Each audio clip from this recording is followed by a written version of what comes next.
Hey there, and welcome to a new Java Basics video on the ToborTech YouTube channel. In this video, we will be talking about variables, which is incredibly important to any computer program that you can write in Java. So, without further ado, let's get into it. To start off, what are variables? Well, you may have already encountered variables in math where we use a letter to store a certain value. In programming, variables serve the same purpose. We use variables to store data. Let's take a look at the program below and think about what needs to be changed if we want to change the name of the programming language from C++ to something else like Python. Well, right now our program is 4 lines, so I'm going to copy and paste this inside of a Java Online editor and run this program. We'll see that we get 4 lines of output with C++ in all 4 lines. So right now, we would have to modify all 4 lines of our program to change C++ to Python in all 4 lines of our program. Variables allow us to do this with just one change. And here's how we can do that. So how can we create a variable in Java?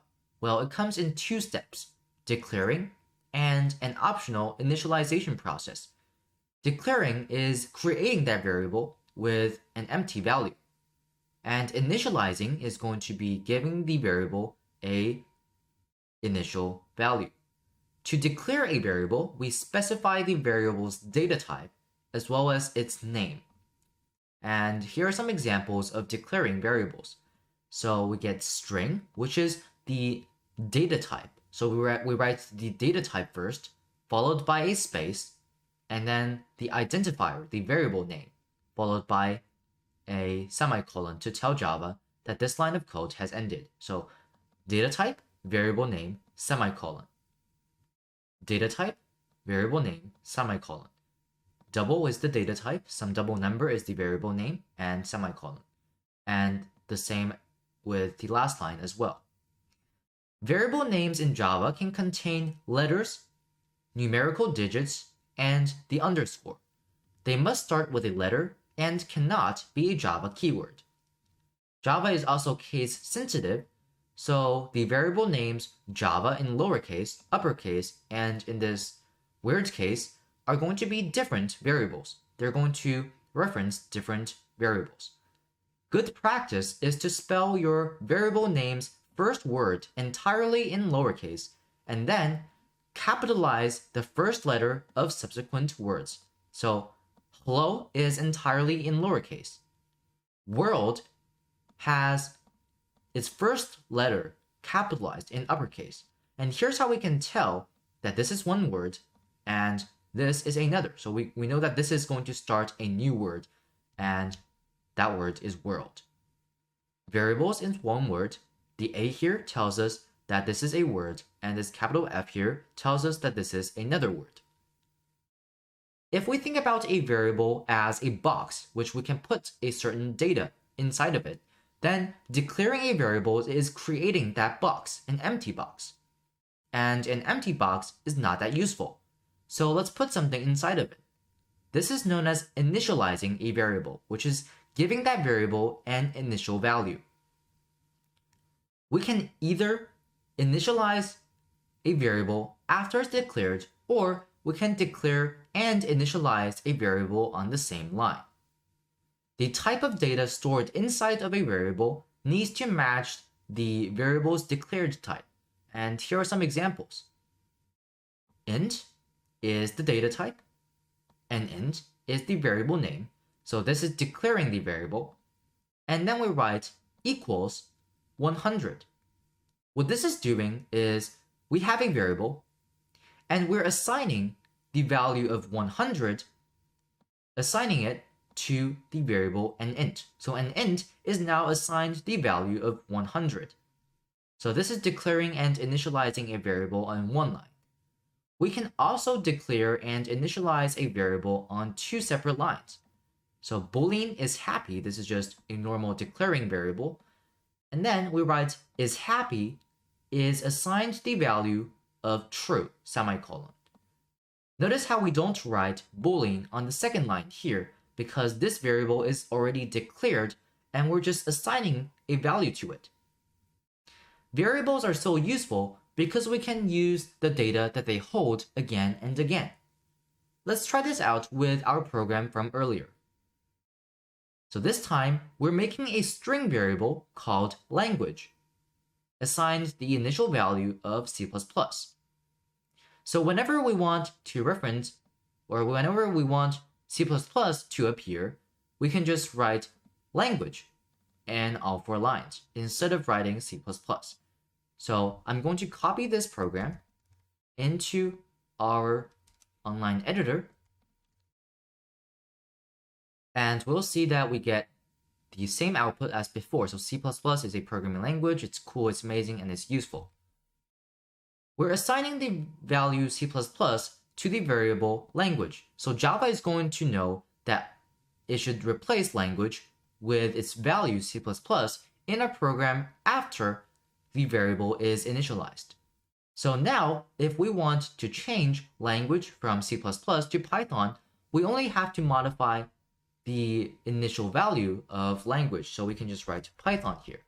And we'll see that we get Python is a programming language. It's cool, it's amazing, and it's useful. We can also assign new values to existing variables. Doing so will rewrite or overwrite the old data with a new data. So double y is equal to 3.14159. Y is equal to a new value.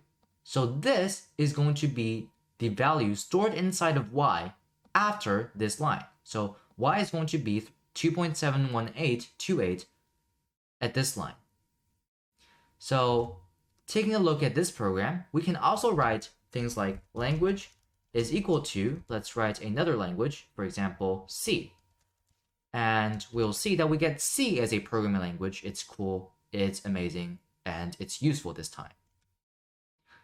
Something that's done quite often in programming is modifying numerical variables. Let's say we have a variable called x, which is some numerical data type like int, double, or something else, and we want to increment x by 10. So we want to increase the value stored in x by 10. Well, we can do this. So int x is equal to 0. X is assigned the value of 0. And x is equal to x plus 10, which seems kind of weird as we know that mathematically, x is probably not equal to x plus 10. Well, keep in mind that the equal sign is known as the assignment operator, not equating the two sides of this statement. We're going to evaluate this side, the right side, first. So x, which is 0, plus 10, this thing is equal to 10. And 10 is assigned to the variable x. So x is now equal to 10. And while the code above is 100% valid, you'll see this way more often. So the same line here, and then x plus equals 10. This is doing the same thing as it was before. We're just incrementing x by 10. I'm going to show you whether this is true. Let me just paste this into our editor and write system.out.println x. Don't forget the semicolon. And we get x is probably equal to 10. In addition to the plus equals operator, Java also has the minus equals, multiplication equals, divide equals, and modulus equals operators, which we can use to modify numerical variables. To practice what we learned today, create a variable, declare and initialize it in one line, and have that variable store your age in years, so how old you are. Then increment that variable by 20. Print out the variable's value after it's initialized and again after it's incremented by 20. Come back to this video when you're done. So here is a simple solution to this problem. Int age is assigned the value of 15. So age is now equal to the value of 15, which is a random number, and system.out.println my age right now is going to be age. Age plus equals 20 is going to increment the variable age by a value of 20. And now, if we print out system.out.println my age in 20 years is, well, age is going to be 35. So I'm going to copy and paste this code into our editor. And we should get what we expect. My age right now is 15. My age in 20 years is 35. We can see that is indeed the case. This is a pretty short and simple program that does a great job of showing you how variables work. So good job! You know all about variables in Java programming now, which is probably more important than you may realize at this point. And just like data types, variables is used in almost 100% of computer programs. If you learned something in this video, don't forget to like and share this video and subscribe to the ToborTech YouTube channel down below. And if you have any questions, feel free to ask them in the comment section down below and our team will be more than happy to help you out. With that said, thank you very much for watching and we'll see you in another video.